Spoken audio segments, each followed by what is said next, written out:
Hello, I'm Roger Hirst, your Police, Fire and Crime Commissioner. It's that budget time of year again, and I'm here to talk to you about our proposals for council tax precept and funding for police and fire and rescue for this year. Like you, I know strong emergency services are absolutely key to having the safe and secure communities we all need.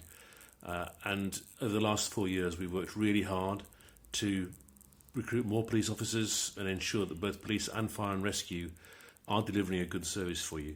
So in the last few years, we've already recruited another 500 officers, and now our proposal for next year is an additional 184 on top of that for the coming year.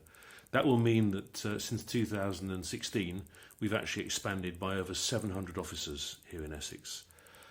The focus for next year will be on tackling gangs and serious violence, organised crime, and having a new proactive domestic abuse team to deal with repeat perpetrators, as well as providing better support for victims.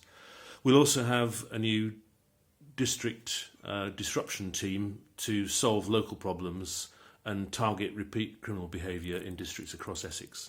So we know regularly from you that you want to see investment in policing, but I also know it's a really tough year financially, and that people are finding it very difficult in the current pandemic, particularly those who've lost their jobs or are furloughed or in other difficulty.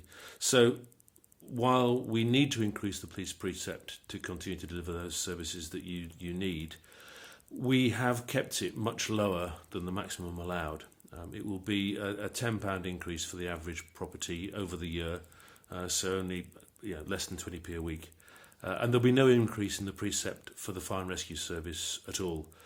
Fire and rescue will be able to fund their development, the investment we need to see in fire protection work around buildings, as well as improving training again, and recruiting and retaining our on-call firefighters.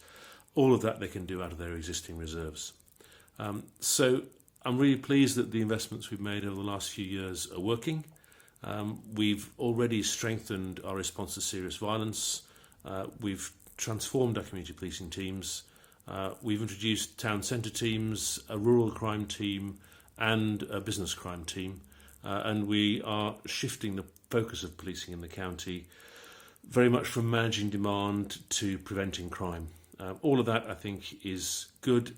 It's resulted in significant reductions in burglary and theft, in antisocial behaviour, and there are early signs that we are successfully fighting back against the scourge of violent crime in our communities.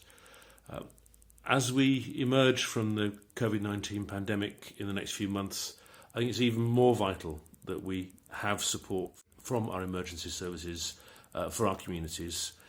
And this investment, I think, will make sure we're in a position to build back with the safe space and secure communities that we know we need to flourish and prosper.